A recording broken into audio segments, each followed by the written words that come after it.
So for the next kind of word problems, these are going to be sum of or total word problems. So we've worked through percentage problems and consecutive integer problems. These ones are more about literal translation. And so for the percentage problems, we had that chart to fill out. For the consecutive integers, the let statements were always the same. For these ones, the real key to it is about translating. You're going to have a number of pieces of information given. We're only using one letter to represent the unknown, and so all things will be in terms of X or what have you. And really the key thing is make X be what you are comparing to.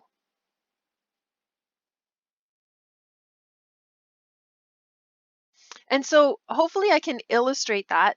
It's a little bit trickier, and it is often a challenge because if we could just say, okay, in this first example, we've got yes notes and no votes, and I could make, X's and Y's for yeses and nos, that would be awesome. But we only have one letter that we know how to solve equations with. And so we need to have one letter in our equation. So this making the X, consistent is kind of the tricky bit. So the let statements are probably the hardest in these ones. So let's start into one of these and maybe I can illustrate what I'm trying to say here. It says that there are 55 more yes votes than no votes. So I am comparing to the no votes. So I'm going to say let X be the no votes.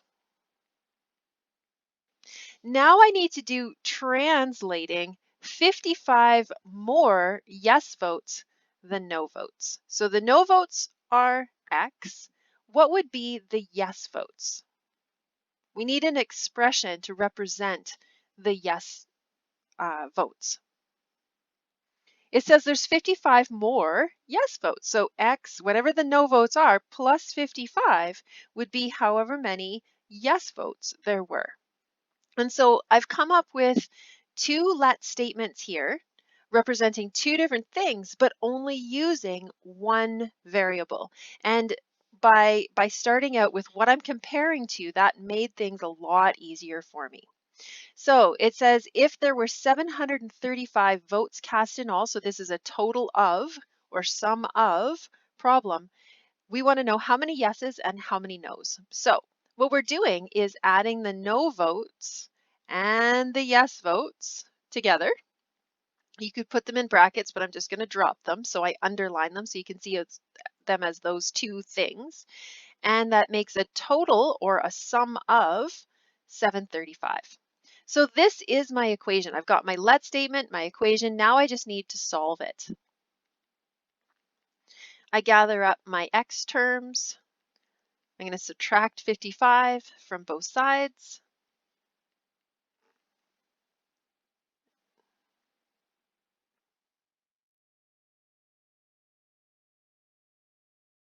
And I get what X is worth. Now, this doesn't answer the question. So now I need to take this X value back to my let statement. So I've got 340 for the no's, and I've got 340 plus 55. So that would give me my 395 for the yes. And so this is me just showing my work. I would give my answer. There were 340 no votes and 395 yes votes. So these ones are all quite variable in their kind of subject matter. What we're looking for is this total, right? Total votes cast in all, or the sum of, or any of those. And really, I think the trickiest part is coming up with those let statements. So let's practice that in these ones. So B says that Francine earns $120 a month more than Rob. If they earn a total of $2,680 per month, what are their monthly salaries? So let's set this up. Who are we comparing to? Let X be, let's do Rob because it says more than Rob. So we need a statement for Francine. We can only use one letter. So it's going to be, she earns 120 more than Rob. So whatever Rob earns plus $120. They earn a total of, so these two things added together should equal the 2680. So we've got Rob and Francine. Their total is 2,680. So this gives me my equation. I'm going to solve my equation.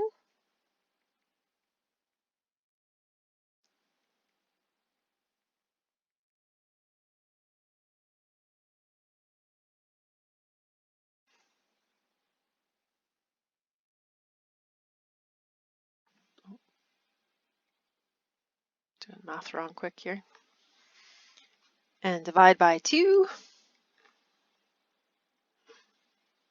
So 1280. And as much as x does equal 1280 in my equation, it doesn't answer my question. I need to take this back to my let statements. Oops, my goodness.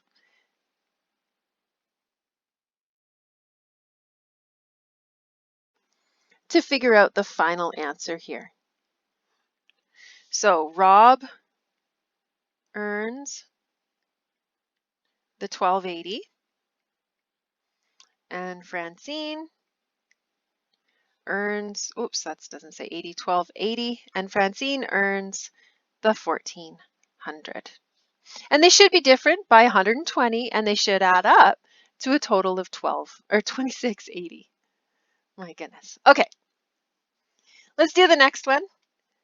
Again, we're going to stay with this idea of comparing to one person and making that person X and then building our let statements from there.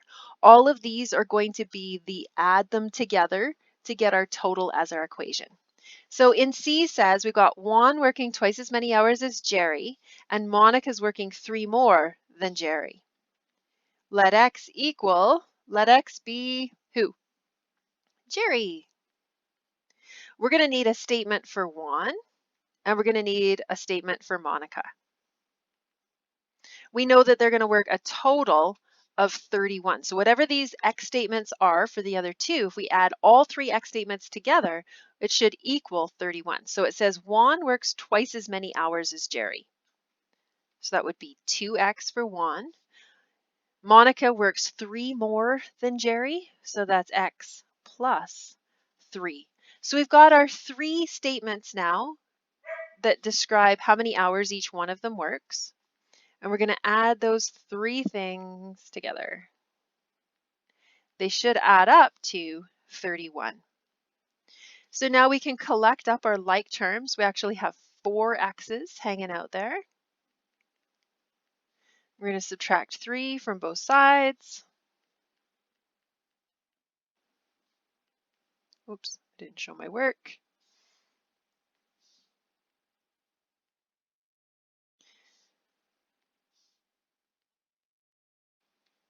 So we get that x equals 7, but that's not the answer. So we're going to have Jerry works 7 hours. Juan is going to be 2 times that amount, so that's 14 hours. You can either show your work going back to the let statements or just kind of do it between. And Monica is 7 plus 3, so that's 10 hours. And like I said, remember that this is going back to your let statement. So that's the 7 and the 2 times 7 and the 7 plus 3. So that's 7, 14, and 10. And those are our answers for each of the 3 individuals.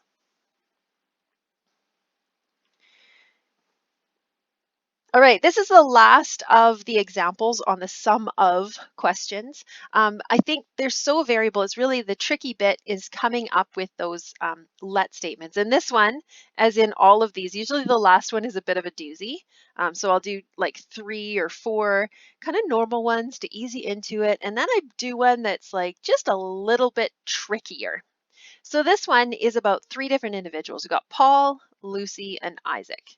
And the 3 of them are going to run a total of 23 miles. Okay, so whatever their let statements are going to be, we're going to add them together and get 23. So we're going to have to decide who we are comparing to.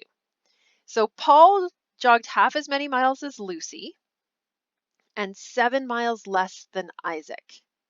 Okay, so we're comparing to Lucy and Isaac, but the person we are comparing them to is Paul. And I know that it's a little bit tricky. So in this one, we're going to say, let X be Paul. Okay, so now we need to come up with statements for Lucy and Isaac.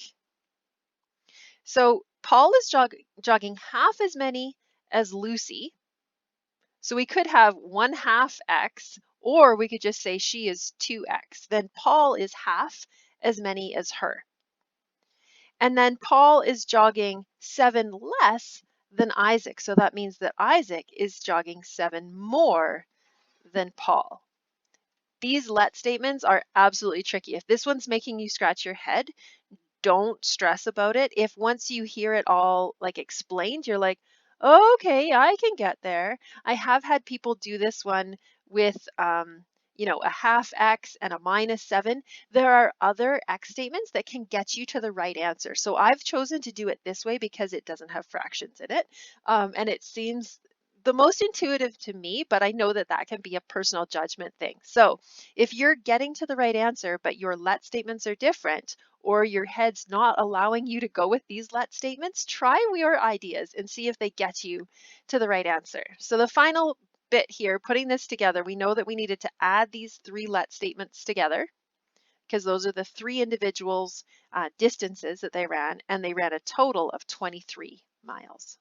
So once we get to the equation, if you've got the right let statements, usually this is where students start to feel better because it's just the mechanics of algebra. It's just the solving.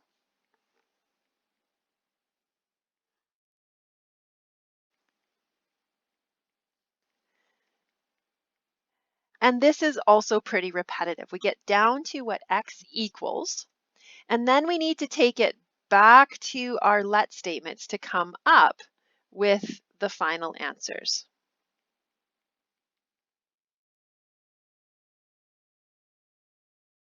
So we've got Paul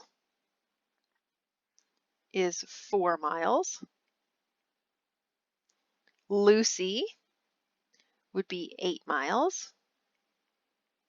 And Isaac would be 11 miles. And again, with these ones, you should be able to think back to the meaning here, like, okay, who is running the most, right? And does this add up to a total of 23? So those ones are tricky in their let statements and in their translation almost. And it really does, illustrate the value of having the let statements to take your X value back to finally give your answer. So we got a few more kinds of word problems coming at us, but that does the sum of or total word problems.